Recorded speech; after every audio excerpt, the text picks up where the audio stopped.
So this is my new Mario 5 O4 camp quad.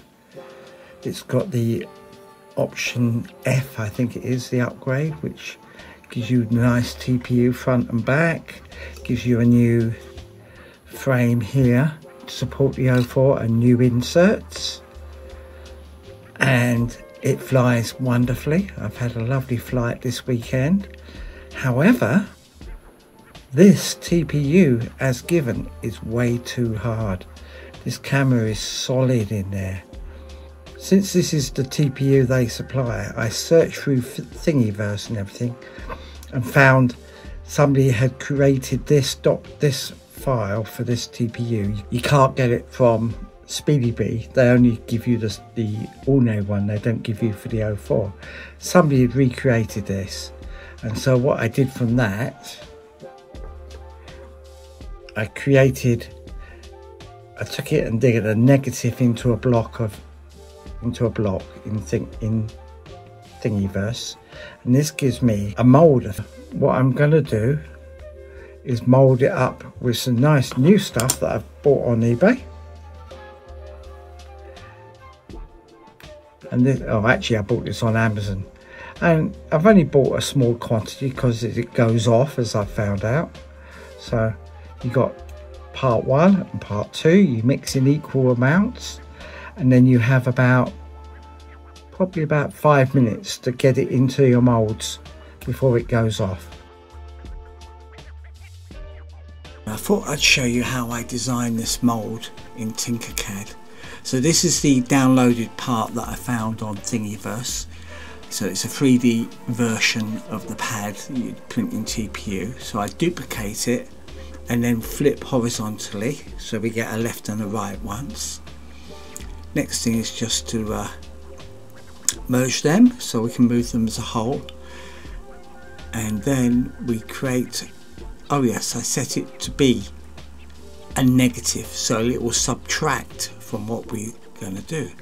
We'll create a block, and then we just put the 2 items into the block, and what we want to do is get the flat surface aligned with the top of the block. Now I've got this the wrong way round. That's not the flat surface. You can see if you filled that, you'd never be able to get them out because it would all be stuck in underneath.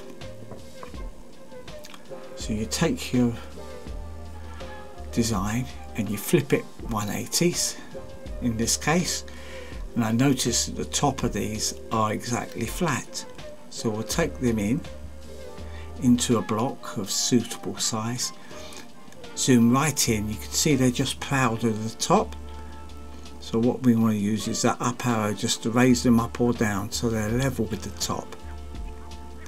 1mm is not good enough, so we'll just go to 0.1 and just sort of lay them out a little bit tighter maybe. There we go. So now we know that is the flat surface we're going to fill to, and we merge that, and that gives us a hole where the item was in the block.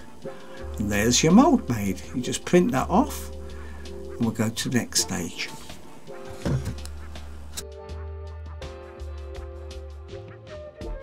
And I'm now going to show you how to do this. And what you need is these, which are easy to create. You just find a flat surface and put them at the top and do a negative takeaway, so it's like snatching off. You need an accurate set of scales. I like to use a little bit of foil or something just to protect the scales. I have my gloves to protect my fingers, and finally I've got my BMFA card, which is absolutely great. And what I'm going to do is squash this compound into these, and then when I've got it as squashed in as I can, I'm going to scrape over with this. Scrape over like that, and it will make it smooth on one side. So just grabbing some out here. It's quite gooey, so I just get bit by bit. 1 gram.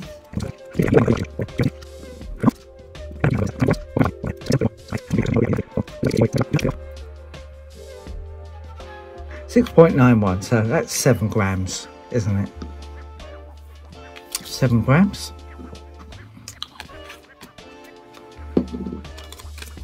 You don't want to buy the big quantities because literally it goes off and it's expensive. You don't want to waste it by buying a big lot and then end up having to throw half of it away, which I suffer from originally. So we're looking at 7 grams about.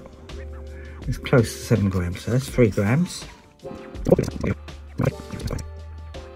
Yeah, close enough, 7 grams. Okay. Here's my 2 devices. Here's my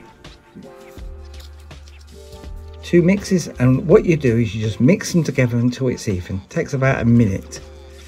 And you just literally. Now you got a bit of what looks like blue tack. Now the clock is on, so to speak. So we'll put that to one side and we'll start. And what you want to do is roll this out and try and make it fairly even, because you don't want that to trap air. So like that, and you squish it in. Try and fill the deepest part first, and then squish it down into your mould. We'll do the same for this bit, for the other side. Then we'll do the scrape and do the other one. So push it in. You've got a little bit of time. It's not like the old stuff that was going off the moment I started mixing it. This does give you a bit of time once you've got a new, and you want to really push it in. Make certain you've filled every bit, all the nooks and crannies. Then you get the nice scraper, and the first time it's not going to work perfectly. Blimey, it almost worked perfectly. You see it's pulled away a bit because that was so much, so we'll just get a little bit more. Just fill in those.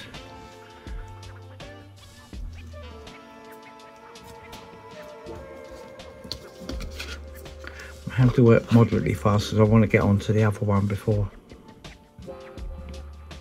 it goes off. That's not too bad. You can actually scrape it in.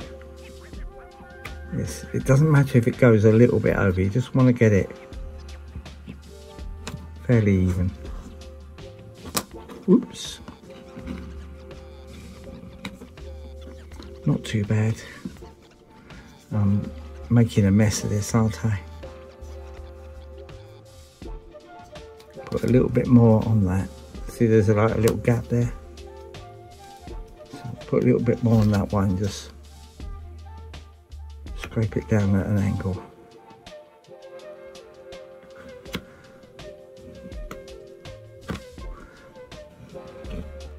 Pretty good.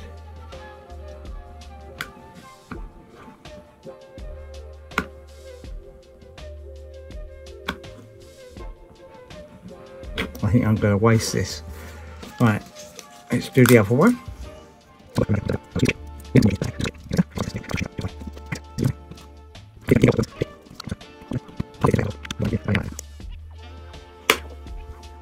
Okay, I'm happy with that.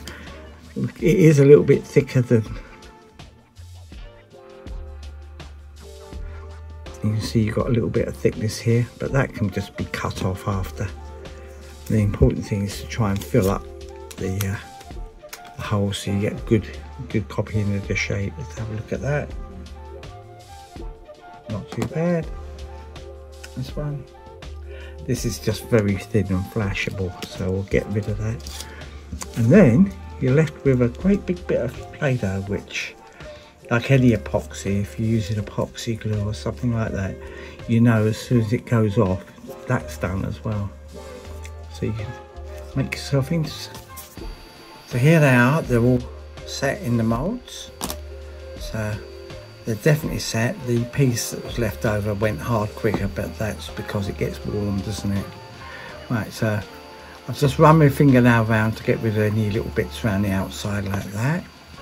And hopefully with a spudger, one end of a spudger or maybe a knife, we can get in here and just get these out. You might be able to do it with your finger, just pulling it. if you've done a good job, they are quite tightly in here. So there's a little gap there. If you just pull it back, let's see if I can get that to come out. It's a bit, you want them to be quite difficult to get out, which means they've picked up all the detail properly, you know. There we go. And we pop that out. It's clean from here. And you can look at that. That's a really nice mould. That's come out well. You might get a little tiny bubble like that, but that's nothing to worry about. Let's have a look at the other one of the other ones. Into the design of this one. Let's see if it's picked up all that detail. Oh, lovely. Look. The idea of this is the bottom bolt goes there and the top bolt goes there, and it's between 5 and 35 degrees, and I'll just need to cut that a little bit out. It's just a little bit. So that's worked really well. As you can see from, this is the one with the silicone, the flexible silicone. This is too flexible. Nothing, although it's good, it's too flexible.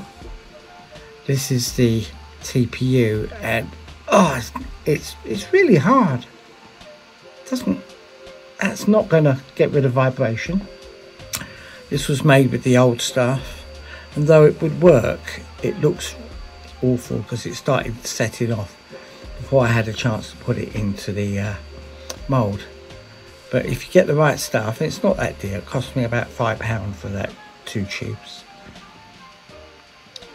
That's set really well. And the ones I made earlier, I've put in place. I don't know if you can see that, it's difficult with the props, but it fits really nicely into the frame. And if I have grabbed the camera and just give it a wiggle, yep, there's a little bit of movement, not a lot, but just enough, and that will help really reduce the vibration, I hope. So I think that's a good one.